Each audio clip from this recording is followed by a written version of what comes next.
మనం 2008లో వచ్చిన ఫాల్ కంటే పెద్ద క్రైసిస్ చూడబోతున్నామా? ఇండెక్స్లు ఎలా పర్ఫామ్ చేస్తున్నాయి? కంపెనీలో something is happening.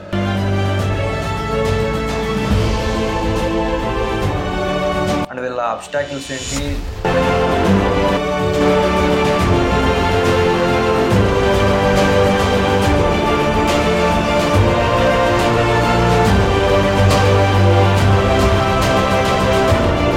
Stop loss అయితే మాత్రం మ్యాండేటరీ. స్వామి శరణమయ్యప్ప. Hello everyone, welcome two weekly market analysis series. ఈ రోజు నుంచి మన ఛానల్లో వీక్లీ మార్కెట్ని అనలైజ్ చేసి సాటర్డే ఒక వీడియోతో మీ ముందుకు వస్తున్నాం. ఈ అనాలిసిస్లో మేజర్గా మార్కెట్ సెంటిమెంట్ ఎలా ఉంది అండ్ ఎఫ్ఐఎస్ విపరీతమైన సెల్లింగ్ చేస్తున్నారు కదా. 2008 లీమన్ బ్రదర్స్ క్రైసిస్లో 1 వీక్లో ఫారెన్ రిజర్వ్స్ ఎంతైతే కరెక్ట్ అయ్యాయో మన నవంబర్ 2nd వీక్లో అంతకంటే ఎక్కువే కరెక్ట్ అయ్యాయి. మనం 2008లో వచ్చిన ఫాల్ కంటే పెద్ద క్రైసిస్ చూడబోతున్నామా? అండ్ ఇండెక్స్లు ఎలా పర్ఫామ్ చేస్తున్నాయి అండ్ రీసెంట్గా బ్రేక్అవుట్ ఇచ్చిన స్టాక్స్ కూడా చూద్దాం. ఈ వీడియో చూస్తున్నప్పుడు ఏ పాయింట్ ఆఫ్ టైంలో అయినా ఈ ఇన్ఫర్మేషన్ మీకు వాల్యుబుల్గా అనిపిస్తే లైక్ చేసి సబ్స్క్రైబ్ చేయండి and me friends and family మెంబర్స్కి షేర్ చేయండి. అండ్ రీసెంట్గా మనం రిలీజ్ చేసిన అండర్ పర్ఫార్మింగ్ సిరీస్లో పటేల్ ఇంజనీరింగ్ గురించి ఒక డీటెయిల్ అనాలిసిస్ చేసి మన ఛానల్లో ఆల్రెడీ అప్లోడ్ చేసాం. డిస్క్రిప్షన్లో ఉంచుతాను, go check that. And late లేకుండా వీడియో స్టార్ట్ చేసేద్దాం. మీరు ఇక్కడ స్క్రీన్ మీద చూస్తున్నట్లయితే మోస్ట్ ఆఫ్ ద ఇండెక్సెస్ ఈ మంత్లో నెగిటివ్లోనే ట్రేడ్ అవుతున్నాయి. బట్ లాస్ట్ వీక్లో మాత్రం పాజిటివ్గా క్లోజ్ అయ్యాయి. కానీ కొన్ని ఇండెక్స్లు మాత్రం ఇంకా నెగిటివ్లోనే ఉన్నాయి. అందులో ఎనర్జీ ఇక్కడ మీరు చూసుకున్నట్లయితే 4.67% కరెక్ట్ అయింది ఈ మంత్లో. And remaining Nifty metal 3.3% correct అయింది. అండ్ నిఫ్టీ 50 0.9% కరెక్ట్ అయింది. అండ్ ఇక్కడ మీరు పాజిటివ్లో ఉన్న ఇండెక్స్లు చూసుకుంటే నిఫ్టీ ఐటీ 3.5%, అండ్ మిగిలిన Nifty small cap and Nifty IT గురించి మీరు చూసుకున్నట్లయితే ఇక్కడ నిఫ్టీ ఐటీ లాస్ట్ 3 ఇయర్స్లో ఓన్లీ 23% రిటర్న్ జనరేట్ చేసింది. And even Nifty 50 bench mark index కూడా 42% రిటర్న్ జనరేట్ చేసింది. అంటే లాస్ట్ 3 ఇయర్స్ నుంచి నిఫ్టీ ఐటీ చాలా అండర్ పర్ఫార్మింగ్లో ఉంది. అండ్ అమెరికా ఎకానమీలో కూడా స్ట్రాంగ్ రికవరీ కనపడటంతో నెక్స్ట్ ఐటీ సెక్టర్ బాగా పర్ఫామ్ చేయొచ్చు. సో ఐటీ సెక్టర్లో ఉండే స్టాక్స్ని ట్రాక్ చేస్తూ ఉండండి. అండ్ మేజర్ సెల్లింగ్ అయితే నిఫ్టీ ఎనర్జీ నుంచి, నిఫ్టీ మెటల్ నుంచి ఇంకా స్టాక్స్ రికవర్ అవ్వలేదని మనకు అర్థమవుతుంది. మిగిలిన ఇండెక్స్లో స్టాక్స్ రికవర్ అయినప్పటికీ ఈ 2 ఇండెక్స్లో మాత్రం స్టాక్స్ అనేది ఇంకా రికవర్ అవ్వలేదు. సో ఈ 2 ఇండెక్స్లో కనుక మీరు ఏమైనా ఇన్వెస్ట్ చేస్తుంటే కొంచెం వాటిని ట్రాక్ చేస్తూ అబ్జర్వ్ చేస్తూ ఉండండి. దీనికి మేజర్గా 2 రీజన్స్ ఉన్నాయి. ఫస్ట్ రీజన్ వచ్చేసరికి ఎఫ్ఐఎస్ కంటిన్యూస్గా సెల్లింగ్ చేస్తున్నారు.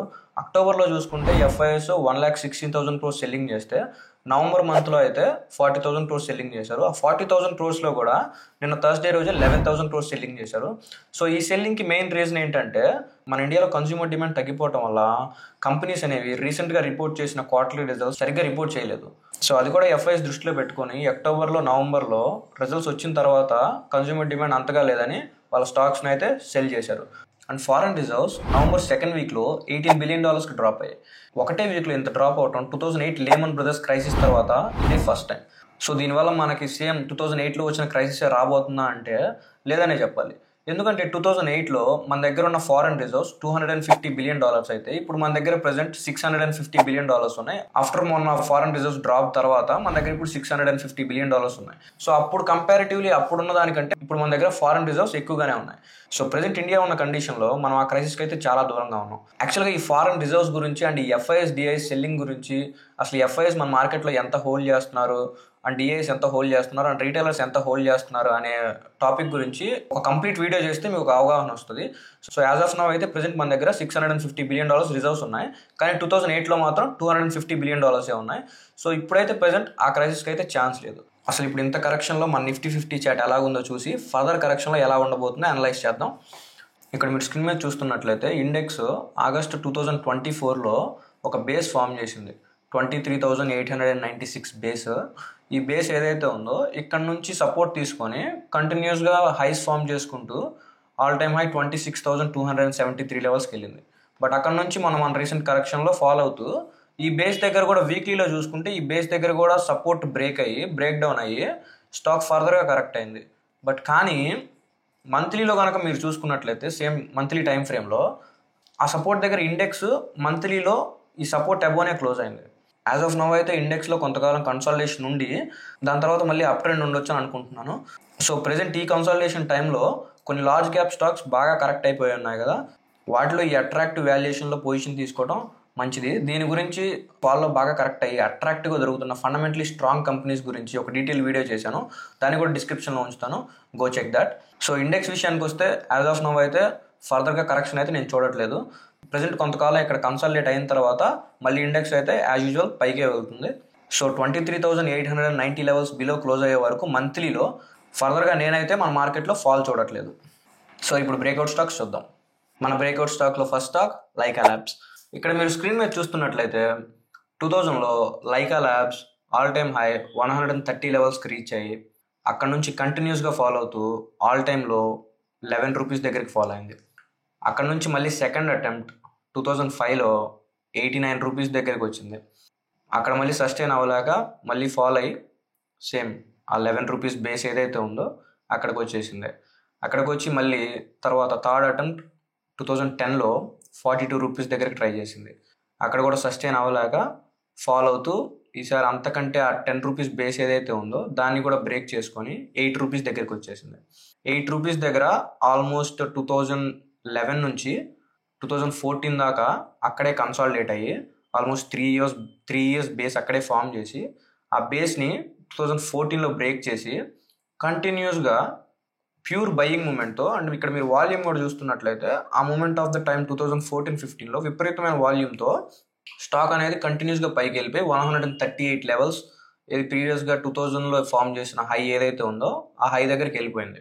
అండ్ ఆ హై దగ్గరికి వెళ్ళిపోయి బట్ అక్కడ సస్టైన్ అవ్వలేక మళ్ళీ అక్కడ నుంచి కంటిన్యూస్గా ఫాలో అవుతూ ఇక్కడ చూస్తున్నట్లయితే మీరు 2015 నుంచి కంటిన్యూస్గా ఫాలో అవుతూ మళ్ళీ ప్రీవియస్ బేస్ ఏదైతే ఉందో 10 రూపీస్ అక్కడికి వచ్చేసింది. ఇది ఇప్పుడు 2020 మార్చ్ టైంలో, కోవిడ్ టైంలో మళ్ళీ ఆ బేస్ దగ్గరికి వచ్చేసింది. మళ్ళీ అక్కడ నుంచి కంటిన్యూస్గా మళ్ళీ బయింగ్తో, అండ్ ఇక్కడ మీరు చూసినట్లయితే 2021 డిసెంబర్లో అయితే విపరీతమైన బయింగ్ వచ్చేసింది. ఆ వాల్యూమ్ కూడా చూసినట్లయితే ప్యూర్ హ్యూజ్ వాల్యూమ్. ఇప్పుడు దాకా లైకా ల్యాబ్స్లో అంత వాల్యూమ్ లేదు. ప్యూర్ వాల్యూమ్తో ఈవెన్ ఆ 130 లెవెల్స్ ప్రీవియస్గా ఫామ్ చేసిన 2000 లెవెల్స్లో ఫామ్ చేసిన హై ఏదైతే ఉందో ఆ హైని కూడా బ్రేక్ చేసుకొని 270 లెవెల్స్కి రీచ్ అయిపోయింది. ఇది ఆ కోవిడ్ బుల్ రన్ ఉంది కదా, ఆ బుల్ రన్ పీక్ మూమెంట్ అనమాట. సో అక్కడికి వెళ్ళిపోయింది 2021లో 270 లెవెల్స్కి వెళ్ళిపోయింది. మళ్ళీ అక్కడ నుంచి కంటిన్యూస్గా ఫాలో అవుతూ 90 రూపీస్ దగ్గరకు వచ్చేసింది. 90 రూపీస్ దగ్గరికి వచ్చి ఇప్పుడు ఆల్మోస్ట్ అక్కడ 90 రూపీస్ జోన్ నుంచి 130 జోన్ ఏదైతే ఉందో అక్కడ ఆల్మోస్ట్ 2023 నుంచి 2024 1 ఇయర్ వరకు కన్సాలిడేట్ అయ్యి ఇప్పుడు 2024లో మొన్న 1 ఇయర్ లెవెల్ ఏదైతే ఉందో దాన్ని బ్రేక్అవుట్ ఇచ్చింది. ఇక్కడ మీరు చూసుకున్నట్లయితే మంత్లీ క్యాండిల్లో ఇప్పుడు ఆ బ్రేక్అవుట్ ఇచ్చిన తర్వాత 130 లెవెల్స్లో లేదా 2000లో ఫామ్ చేసిన 130 లెవెల్స్ హై ఏదైతే ఉందో అక్కడ ఇప్పుడు ఆ రెసిస్టెన్స్ని సపోర్ట్గా కన్వర్ట్ చేసుకొని అక్కడ సస్టైన్ అయ్యి లాస్ట్ 3 మంత్స్ నుంచి అక్కడే ట్రేడ్ అవుతుంది. కానీ ఇప్పుడు ఈ మంత్ క్లోజింగ్ మీరు చూసుకున్నట్లయితే ఈ మంత్ క్లోజింగ్లో ఆ 130 లెవెల్స్ అబోవ్ ఫామ్ చేసిన హై ఏదైతే ఉందో దానిపైన ఈ మంత్ క్లోజింగ్ అనేది జరిగింది. సో ఇక్కడ నుంచి అయితే నేను స్టాక్లో ఇంకొంచెం బెటర్ మూమెంట్ వచ్చి ఆ ప్రీవియస్గా ఫామ్ చేసిన 2021 బుల్ రన్ ఏదైతే ఉందో 270 లెవెల్స్ అక్కడికి మళ్ళీ ర్యాలీ జరగవచ్చు అని నేను అనుకుంటున్నాను. దీనికి మేజర్ రీజన్ వచ్చేసి ఈ లైకా ల్యాబ్స్కి ఇంత మంచి హై బయింగ్ మూమెంటం జరగడానికి మేజర్ రీజన్స్ వచ్చేసి ఇప్కా ల్యాబొరేటరీస్ వాళ్ళు 2022 మార్చ్లో 26% స్టేక్ ఇంక్రీజ్ చేసుకున్నారు. అప్పుడే వాళ్ళు ఫ్రెష్గా ఎంటర్ అయ్యారు స్టాక్లోకి. సో అక్కడ నుంచి కంటిన్యూస్గా ఇంక్రీజ్ చేసుకుంటూ ఈవెన్ మొన్న లాస్ట్ క్వార్టర్లో కూడా 4% యాడ్ చేసుకొని ఇప్పుడు 40% షేర్ హోల్డింగ్లో ఉన్నారు. సో వాళ్ళైతే ఇంకా కంటిన్యూస్గా ఇంక్రీజ్ చేసుకోవచ్చు అని నేను ఎక్స్పెక్ట్ చేస్తున్నాను. సో ప్రజెంట్ ఇక్కడ ఉన్న లెవెల్స్లో అయితే స్టాక్ బయింగ్కి అట్రాక్టివ్గానే ఉంది. మనం ఇక్కడ ఎగ్జాక్ట్గా మంత్లీ క్లోజింగ్ లెవెల్ ఏదైతే ఉందో 154 ఇప్పుడున్న ప్రైస్ మూమెంట్లో అయితే ఈ స్టాక్ ఇప్పుడు ఎంట్రీకి అట్రాక్టివ్గానే ఉంది. మరి టార్గెట్ విషయానికి వస్తే టార్గెట్ మన ప్రీవియస్గా ఫామ్ చేసిన హై ఏదైతే ఉందో 2021 కోవిడ్ బుల్ రన్ తర్వాత ఫామ్ చేసిన 267 హై ఏదైతే ఉందో మనం ఇక్కడ నుంచి మన నెక్స్ట్ టార్గెట్ అయితే అది. అండ్ స్టాప్ లాస్ విషయానికి వస్తే 152 లెవెల్స్ కంటే బిలో కనుక మంత్లీలో క్లోజ్ అయితే అది మన ఎగ్జిట్ కాల్. సో మన స్టాప్ లాస్ వచ్చేసి ఇప్పుడున్న కరెంట్ ప్రైస్ నుంచి 3% మన స్టాప్ లాస్. అండ్ మన టార్గెట్ వచ్చేసరికి 267 లెవెల్స్ అంటే 70%. బట్ స్టాప్ లాస్ మాత్రం మ్యాండేటరీ. కానీ స్టాక్ ఫండమెంటల్స్ మాత్రం చాలా వీక్. ఎక్సెప్ట్ ఇప్కా ల్యాబొరేటరీస్ వాళ్ళు 40% స్టేక్ ఇంక్రీజ్ చేసుకున్నారని తప్పితే స్టాక్ ఫండమెంటల్స్ రిమైనింగ్ అన్ని చాలా వీక్. కానీ టెక్నికల్గా మనం చూసుకుంటే 2000లో ఫామ్ చేసిన హై ఏదైతే ఉందో 130 లెవెల్స్, అది బ్రేక్ చేసి సస్టైన్ అవ్వడానికి కంపెనీకి ఆల్మోస్ట్ 20 years పట్టింది. అంటే 2000 నుంచి 2020 దాకా కంపెనీ చెయ్యందేదో ఇప్పుడు 2021లో చేస్తుందనే కదా దాని అర్థం. అందుకే కదా ఇన్వెస్టర్స్లో కాన్ఫిడెన్స్ పెరిగి ఇప్పుడు దాంట్లో బయింగ్ మూమెంట్ ఎక్కువయ్యి ఆ స్టాక్ని హైకి తీసుకెళ్ళి ఈవెన్ ఫాల్ కూడా అవ్వకుండా ఆ 130 లెవెల్స్ 2000లో ఫామ్ చేసిన హై ఏదైతే ఉందో దాని అబోనే కన్సాలిడేట్ అవుతుందంటే దాని అర్థం టెక్నికల్గా మనం చూసుకుంటే కంపెనీలో సంథింగ్ ఈజ్ హ్యాపెనింగ్. సో అందుకే ఈ 2000లో ఫామ్ చేసిన హై ఏదైతే ఉందో దాని మీద ఇప్పుడు ఈవెన్ మొన్న ఫాల్లో కూడా ఎంత కరెక్షన్ వచ్చినా సరే స్టాక్ ఇక్కడ మీరు చూసుకున్నట్లయితే అక్టోబర్ మంత్లో మంత్లీ క్లోజింగ్లో ఆ 130 లెవెల్స్ ఏదైతే ఉందో దాని అబోనే క్లోజ్ అయింది. సో స్టాక్లో ఇంకా బయింగ్ మూమెంట్ ఉంది. సో నేనైతే టెక్నికల్గా చూసుకుంటే స్టాక్ ప్రెజెంట్ మాత్రం అట్రాక్టివ్గానే ఉంది. And with stop loss already చెప్పాను కదా, స్టాప్ లాస్ అయితే మాత్రం మ్యాండేటరీ. అండ్ ఈవెన్ ఇక్కడ మీరు స్టాక్లో వాలటాలిటీ చూసుకున్నా సరే స్టాక్ కంటిన్యూస్గా హయ్యర్ హైస్ ఫామ్ చేసి అండ్ హయ్యర్ లోస్ ఫామ్ చేసిన తర్వాతే బ్రేక్అవుట్ ఇచ్చింది. అండ్ ఈవెన్ ఇప్పుడు కూడా హయ్యర్ లోసే ఫామ్ చేస్తుంది. సో నేనైతే ప్రెజెంట్ స్టాక్లో బులిష్గానే ఉన్నాను. కానీ స్టాప్ లాస్ అయితే మాత్రం మ్యాండేటరీ. మన లిస్ట్లో నెక్స్ట్ స్టాక్ ఏరోఫ్లెక్స్ ఇండస్ట్రీస్. ఇక్కడ మీరు స్క్రీన్ మీద చూస్తున్నట్లయితే 2023 ఆగస్ట్లో స్టాక్ ఐపీఓలో లిస్ట్ అయింది. అక్కడ నుంచి కంటిన్యూస్గా ఫాలో అవుతూ 110 లెవెల్స్కి ఫాలో అయింది. బట్ అక్కడ నుంచి రికవర్ అయ్యి కంటిన్యూస్గా higher highs higher lows form చేసుకుంటూ స్టాక్ అప్ ట్రెండ్లో 210 లెవెల్స్ ఫామ్ చేసింది. ఇది వీక్లీలో. కానీ ఇప్పుడు మంత్లీ ఫ్రేమ్ పెట్టానంటే మనకు ఒక క్లియర్ పిక్చర్ వస్తుంది. సో ఇక్కడ మీరు మంత్లీలో చూసుకున్నట్లయితే ఈ ఆగస్ట్ 2023 లెవెల్స్, ఇది మంత్లీ లెవెల్స్. ఇక్కడ నుంచి కంటిన్యూస్గా ఫాలో అయ్యి సో ఇక్కడ 110 లెవెల్స్కి రీచ్ అయింది. బట్ ఇక్కడ నుంచి మంత్లీలో చూసుకున్నట్లయితే క్లియర్గా ఒక అప్ మూవ్ అయితే కనిపించింది. బట్ మీరు మొన్న అక్టోబర్ మంత్ చూసుకుంటే ఈ అక్టోబర్ మంత్లో ఈ రెసిస్టెన్స్ ఏదైతే ఉందో ఆ ప్రీవియస్గా ఫామ్ చేసిన హై మంత్ క్లోజింగ్ హై ఏదైతే ఉందో 190, దీని అబోనే ప్రీవియస్ మంత్ క్లోజ్ అయింది. క్లోజ్ అయిన తర్వాత మనకి ఈవెన్ మొన్న ఈ మంత్ కూడా మీరు ఇక్కడ వీక్లీలో చూసుకుంటే ఈ మంత్లో కొంచెం దాని కింద క్లోజ్ అయినట్టు అనిపించింది. సో అదే ఫాల్స్ బ్రేక్ డౌన్ అంటాం కదా, సో అవి మోస్ట్లీ అవి. బట్ కానీ మీరు ఇక్కడ మంత్లీలో చూసుకుంటే క్లియర్ పిక్చర్ కనపడుతుంది. మంత్లీ క్లోజింగ్లో మాత్రం స్టాక్ ఈ మంత్లో కూడా బాగా పర్ఫామ్ చేసి 12% రిటర్న్ ఇచ్చింది. కానీ ఇప్పుడు ఎందుకు చెప్తున్నానంటే స్టాక్ గురించి, సో ఇక్కడ వీక్లీలో ఫామ్ చేసిన ఈ హై ఏదైతే ఉందో 200 లెవెల్స్, దీన్ని ఇప్పుడు ఈ వీక్లో ఇది బ్రేక్ చేసి సస్టైన్ కూడా అయింది. బట్ స్టాక్ ప్రెజెంట్ అయితే 200 లెవెల్స్ నుంచి 6.5% పెరిగిపోయింది.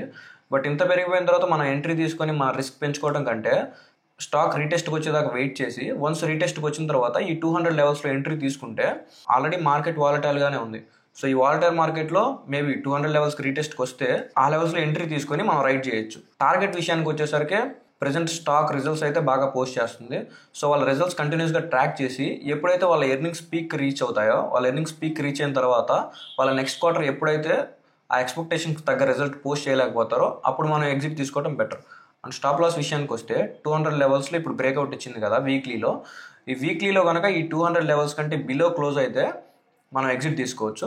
బట్ ఇన్ కేస్ రిస్క్ తీసుకునే వాళ్ళు ఉంటే, రిస్క్ తీసుకునే వాళ్ళు ఉంటే, నాకైతే ఇక్కడ స్టాక్ మంత్లీలో మనం చూసుకున్నట్లయితే అండ్ ఈవెన్ వీక్లీలో మీరు ఇక్కడ చూసుకున్నా సరే ఇక్కడ వాలటిలిటీ బాగా తగ్గిపోయి రెసిస్టెన్స్ దగ్గర ఇది ఆల్మోస్ట్ కపుల్ ఆఫ్ వీక్స్ నుంచి సెప్టెంబర్ నుంచి మన నవంబర్ దాకా ఇక్కడే బేస్ ఫామ్ చేసుకొని ఇక్కడే కన్సాలిడేట్ అయింది.